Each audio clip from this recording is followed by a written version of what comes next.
Hi friends, good evening అందరికీ. ఈరోజు మనం లింగములు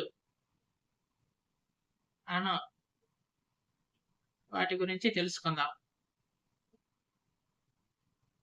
లింగము అనగా చిహ్నము అంటే గుర్తు.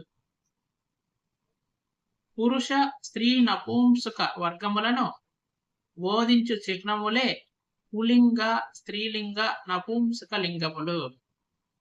లింగము అంటే ఒక చిహ్నం, మనకు అర్థమయ్యే రీతిలో గుర్తు అంట. పులింగము, స్త్రీలింగము, నపుంసక లింగములు అనే 3 లింగములు మనకి ఉన్నాయి. లింగం పులింగం, స్త్రీలింగం, నపుంసక లింగం అని సంస్కృతంలో 3. ఈ లింగం తెలుగులో అర్థాన్ని ఆశ్రయించి ఉంటుంది. పులింగము అంటే మహద్వాచకం. ఇది పురుషులను గూర్చి తెలుపుతుంది. మహద్వాచకం చాలా ఇంపార్టెంట్ అండి. మహద్వాచకం అనగా పులింగము. పురుషులను గూర్చి తెలిపేది పులింగమునకు పేరు మహద్వాచకం. స్త్రీలింగము మహతీవాచకం. స్త్రీలింగము అనగా మహతీవాచకం, స్త్రీలను గూర్చి తెలిపేది.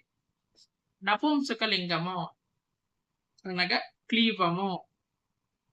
పై 2 గాక మిగిలిన వాటి గురించి తెలుసు. ఇందులో మళ్ళీ స్త్రీ సమాలు, క్లీవ సమాలు ఉంటాయి. పులింగము అనగా మహద్వాచకం, పురుషుల గురించి తెలుపుతుంది. స్త్రీలింగము అంటే మహతీవాచకం, స్త్రీల గురించి తెలుపుతారు. నపుంసక లింగము అనగా క్లీబం, పై 2 కాని వాటి గురించి తెలుపుతారు. పులింగము పురుషులను వారి విశేషణములను బోధిస్తుంది. పులింగం అనేది పురుషులను వారి విశేషణాల గురించి బోధిస్తుంది. ఉదాహరణకి రాముడు, హనుమంతుడు, గుణవంతుడు, ధీరుడు మొదలగునవి. స్త్రీలింగము స్త్రీలను వారి విశేషణాలని తెలుపుతాయి.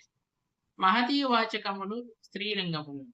ఉదాహరణకి సీత, లక్ష్మి, సుందరి సీత, గుణవంతురాలు లక్ష్మి, ఈ విధంగా. నపుంసక లింగము అనగా పురుషులు స్త్రీలు కాని వారిని వాని విశేషణాలని బోధించినవే నపుంసక లింగములు. ఉదాహరణకి జ్ఞానము, నామము, మనస్సు, దివ్య జ్ఞానము, మంచి మనస్సు. వీటిలో మనకి పురుషులు కానీ స్త్రీలు కానీ వారి గుణములు కానీ ఏవీ లేవు కనుక ఇవి నపుంసక లింగమునకు చెందినవి. స్త్రీ సమాలు అనగా స్త్రీలింగములు కానప్పటికీ స్త్రీలింగము వలె ప్రథమా విభక్తి ఏకవచన ప్రత్యయాలు లోపించినవి స్త్రీ సమాలు. స్త్రీ సమాలు అనగా ఏమి? స్త్రీలింగములు కావు. స్త్రీలింగములాగా ప్రథమా విభక్తికి ఏకవచన ప్రత్యయాలు లోపించినవే ఈ స్త్రీ సమాలు. ఉదాహరణకి చెట్టు, గోడ, వల్లి మొదలగునవి. అదేవిధంగా క్లీవ సమాలు అనగా క్లీవములు కానప్పటికీ క్లీవముల వలె మూవర్ణకం చివర గల శబ్దాలు క్లీవ సమాలు. ఉదాహరణకి అల్లము, వృక్షము, శరణము మొదలగునవి. క్లీవ సమాలు అనగా క్లీవములు కావు, కానీ వాటి మాదిరిగానే ము అనే వర్ణకము చివర గల శబ్దాలని క్లీవ సమాలు అంటారు. అల్లములో చివరన ము చేరేది కాబట్టి ఇది క్లీవ సమ. వృక్షము చివరన ము చేరేది కాబట్టి ఇది కూడా క్లీవ సమ. శరణము ఇది కూడా అలాగే ఉంది కాబట్టి మూతో ఆకరణ, ఇది కూడా క్లీవ సమ. తర్వాత మహన్మత్వార్థకము, మహాన్మత్యార్థకము. ఒకే పదము పరుష వాచకము మరియు స్త్రీ వాచకమైన ఎడల దానిని మహాన్మత్యార్థకము అంటారు.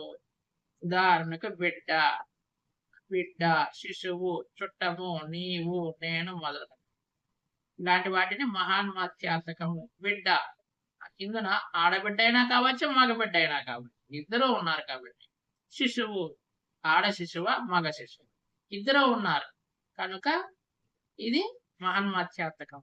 చుట్టము ఆడవారైనా రావచ్చు, మగవారైనా రావచ్చు. నీవు, నీవు ఆడైనా కావచ్చు, మగవారైనా కావచ్చు. నేను ఆడైనా కావచ్చు, మగవైనా. ఈ విధముగా వచ్చు పదములను మహాన్వాక్యార్థకములు పదాలు అంటారు. బిడ్డ, శిశువు, చుట్టము ఇత్యాది పదములకు లింగ నిర్ణయము చేయవలసి వచ్చినప్పుడు ఆ పదమునకు మొదట ఆడ లేక మగ అను పదములను చేర్చవలేను. ఉదాహరణకు ఆడబిడ్డ, మగబిడ్డ, మగ శిశువు, ఆడ శిశువు. ఈ విధంగా చేసిన మహాన్వాక్యార్థకము పదాలు వచ్చును. ఇందులో ముఖ్యముగా లింగము అనగా ఏమిటి అంటే చిహ్నము లేక గుర్తుపెట్టుకోవాలి. స్త్రీలింగము మహతి వాచకం, పులింగము మహద్వాచకం, నపుంసకలింగము క్లేబము. వీటినన్నింటినీ గుర్తుపెట్టుకోవాలి. పులింగము అనగా పురుషులను వారి విశేషణములను బోధిస్తాయి. స్త్రీలింగము స్త్రీల గురించి బోధిస్తాయి. నపుంసకలింగము స్త్రీలు పురుషులు కాని వాటి గురించి బోధిస్తాయి. వీటిని చాలా చక్కగా గుర్తుపెట్టుకుంటే మనకి తప్పకుండా బిట్ అనేది వస్తుంది. Please subscribe channel.